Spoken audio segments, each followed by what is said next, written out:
Red Sox Civil War is back on. In case you missed it, Nika. I didn't. How could I missed it? Oh, we've been talking about it, and we've been trying not to say too much about it so we could kind of save our organic thoughts for the actual podcast recording. But the entire baseball world seems to have descended on Boston and wants to have an opinion on the Rafael Devers situation. This all started back in spring training, if you remember, Nika. We had... I don't remember when exactly. I guess it was when the Red Sox signed Bregman. Mm-hmm. Right around the spring training time. Because Rafael Devers was early to spring training. He was. And that was incorrectly reported at the time that he had like shown up late when in fact he was actually there early. Yeah. Hysterical that actually gets misreported.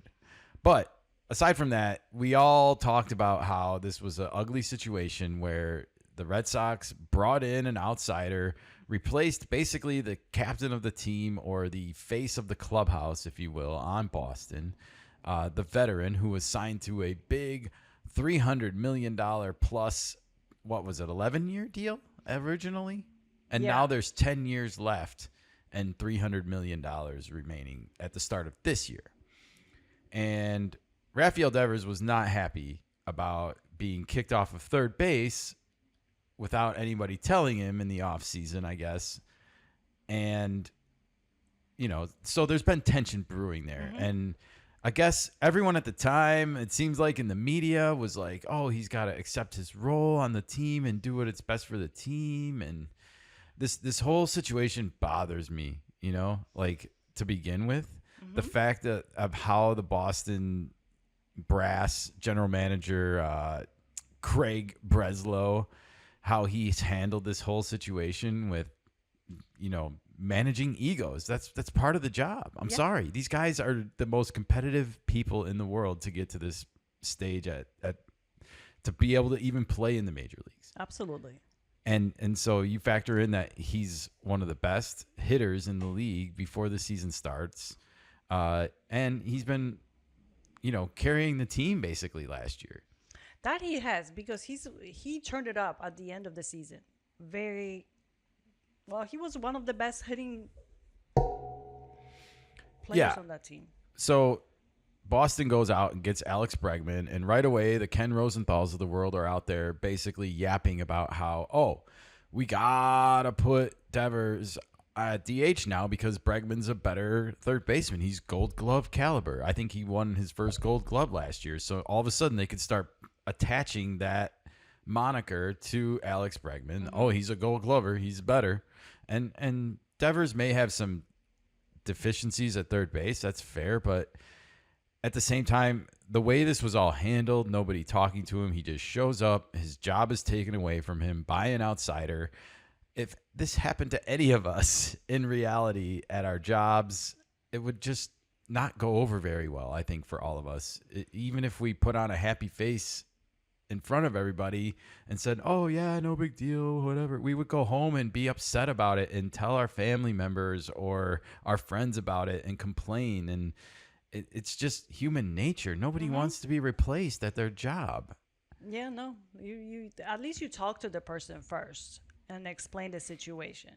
So, I don't know. Do you have the Devers slide up? Yeah. Okay, so Rafael Devers was now, after Tristan Casas was injured, we talked about how he had that ruptured patella. Mm-hmm. A tendon? Was it a patella tendon, right? Yeah, ruptured patella tendons. This is the big tendon on the front of your knee. The Boston brass approached him, not Alex Cora apparently, but the general manager, Craig Breslow, approached him about playing first base. And this was after they told him that they wanted him to put his glove away and become a full-time DH. And they asked him to embrace that. Mm-hmm. Now they come crawling back and being like, hey, can you do this for us? So, you know, because it's best for the team. Everything's about what's best for the team.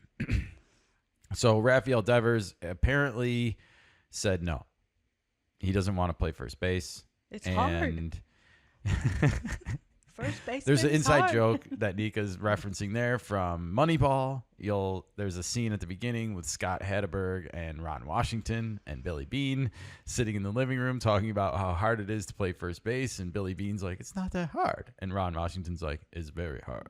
And so you might remember that, and that's what Nika's referencing there. But yeah, it is hard, right? And he's Absolutely. never played the position before, a position that he had played his whole life. Third base, he was no longer good enough to play for because Boston decided they needed to go and spend money on this big shiny toy object, Alex Bregman, in the offseason that they didn't really need.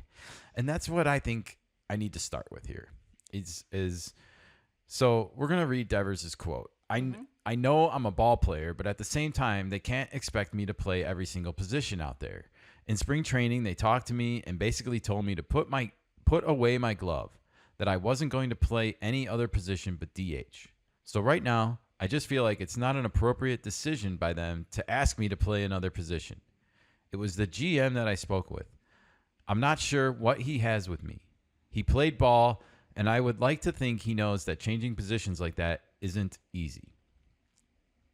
So this is what Rafael Devers told the media yesterday, and this became a thing on social media with everyone wanting to weigh in on their feelings about it.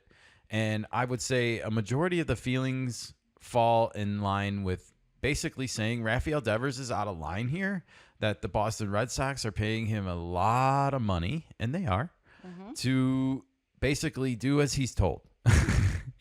And that he's not being a good teammate and he's not doing what's best for the team by not just embracing now the idea of going from third base to DH to first base. So first they were upset with him about not wanting to accept being a full-time DH, and now they're upset with him that he doesn't want to go back and play a different position in the field. More on that in a second. Nika, can you flip to the next slide? Sure. So this is from Fuzzy, who, of course, does recaps on YouTube. He's famous for that. But he had this comment on social media, and I kind of take issue with a little bit of it. But he does outline the timeline. He says Rafael Devers gets $300 million because he hits. He rakes. He cries after being moved off of third base to make room for Alex Bregman and Christian Campbell. And again, Fuzzy, you're ignoring the fact that Boston did not need Alex Bregman, and perhaps that is where the fault lies with this whole situation to begin with. To begin with. It's not right to ask your clubhouse leader to just abandon his job, okay? And then he says he cries again when he's asked to play first base after his teammate's knee exploded. That guy sucks wild. Wow. You think he sucks for standing up for himself and having a little bit of backbone with his employer. It's spoken like a true social media savant who never had to work for anybody in his entire life. Great job, Fuzzy. Great analysis here. You totally missed the key part that Boston did not need Alex Bregman. They should have spent that money elsewhere on starting pitching that they actually need to get to where they want to go, because their record still sucks before Tristan Casas got hurt. Yeah. Sorry, it does. They're not near the top of the AL East. You're right. They're not near the top of the best in the league. The NL is way better than every team in the AL, so I don't even want to hear it. I don't even care if they were in first place. Ugh. And the Red Sox are in second place, just to be clear. So they are 2 games behind the Yankees. Big deal. They haven't done anything to impress me. They don't look impressive, and their entire team is in disarray. So I just don't appreciate this analysis. I want to flip to the next one because I said a lot of people had opinions about this, and this is Ben Verlander. Ben Verlander is Justin Verlander's brother. He is a podcaster, and he's well known around the social media circles, and he loves talking baseball. He's a good-hearted guy, and I understand that he's trying to have an even take here, and he's saying both of these things can be true. He's saying my opinion about the Boston Red Sox, upper management brass being thoroughly disorganized and doing a horrible job of building a team happened, and that the organization has handled this whole situation poorly. He's saying that can be true, but he's also saying Rafael Devers is being paid a lot of money and he should do what's in the best interest for the team. He's paid to be a solution, not a problem. So, I mean, I understand the sentiment, but I guess I just don't agree that if he doesn't do this, he's not standing up for himself. And I just don't agree with that. Well, Rafael Devers is trying to hold the upper management accountable. For what exactly they said. And to maybe choose your words more carefully in the future. But also it goes back to getting the whole contract for the 10, 11 years from the previous GM. What, that doesn't matter anymore? If that happens to any other team, or it will happen every time the new GM comes along, we will have a chaos in every single organization. Yeah, I mean, if I'm the owner of the Red Sox, I'm sort of asking my general manager, like, hey, why exactly did we invest $300 million plus in this guy only to just piss him off and take his job away? Exactly. Like where's the accountability for the general manager in all of this? Like, that's... And Alex Cora just blames the player. He blames Devers for it. Yes.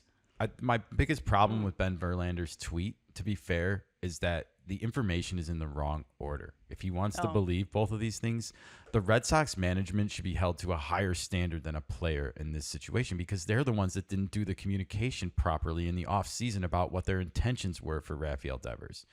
And maybe this could have all gotten resolved a hell of a lot sooner, because we all know where this is heading, everybody. We all know where it's heading. We'll get there. Next slide, please. Okay. If you see, this is Jordan Leandre, and I think he just nails the hypocrisy of this that I've been seeing all over social media, which basically says Red Sox fans in March, when Rafael Devers was having issue with being told that he had to be now a DH full-time instead of a third baseman, quote, why won't Devers swallow his pride in DH? Him hitting and never seeing the field again is what's best for the team, end quote. And now Red Sox fans in May, why won't Devers swallow his pride and play first base? Him playing a position he never has before is what's best for the team.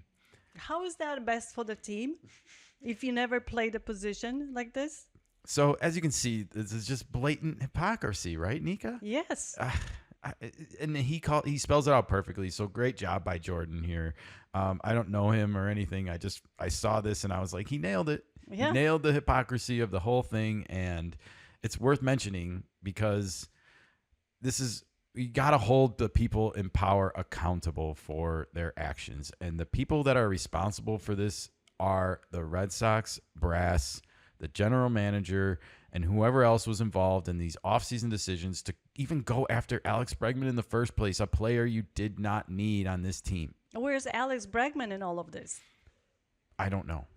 But, I mean, there was other moves that you could have made outside of the Alex Bregman move to make your team better. And if you don't believe in Rafael Devers as your full-time third baseman anymore, it's your job responsibility to tell him that before you sign a new one to replace him, before you bring that person in to replace him. And then he just shows up and he's like, oh, I don't have my job anymore. And everyone's like, oh, you play a game. It's for you. And you should do what's best for the team. No. I get it's a sports team or team analogy. Everybody has to contribute and play to win. But you have to go about this a little bit different. This is not the Little League schoolyard, Yeah. guys. This is not the high school schoolyard. This isn't even college. This is professional level. This is their livelihood. This is their job. For a professional team, brass, they did not act as professionals. So I said earlier, we all know where this is going, and I just think this is heading for a eventual trade of Rafael Devers. This is not going to get repaired. You know, like him basically saying, I'm not happy. Is my camera on? Yeah. Oh, okay. I just had a call and it like froze on my end, so I was making No. sure it's still transmitting. Okay. He basically calling out the GM in front of the media yesterday the way that he did, and saying like I don't appreciate this in a sense. All the groundwork has been laid through spring training, and now it's continuing. He's going to get traded. And I think it's best for that to happen sooner than later. This clubhouse has got to be divided. I mean, he had like players on the team that looked to him as the team leader before this happened. And now there's all this dissension in the ranks, and you don't know how Alex Bregman fits into this. You know, I want to remind people really quick, Alex Cora and Alex Bregman have a lot of history together. In fact, they were the architects behind the Houston Astros cheating in 2017. And here they are again, kind of causing some disruption around a situation that wasn't needing to be disrupted at all before this happened. And I don't know. I for what it's worth, I don't like either one of them. They both rub me the wrong way a little bit. So I feel like there's a little bit of sleaziness involved. Like, Alex Bregman, how can you look your teammate in the eye and say, like, yeah, it's cool, I took your job, no worries. Like, I don't even think you guys have a relation. Like, this is ridiculous. Like, I would have no respect for you if you were my teammate and you came in like that and took my job and you didn't even have the audacity to, like, call me or tell me or whatever. You know, like, the whole situation just sucks. And I think it's best for everyone to, like, get it over with as soon as possible. You know, there's always a saying, house divided will never win. They are divided. Yep. And so, yeah.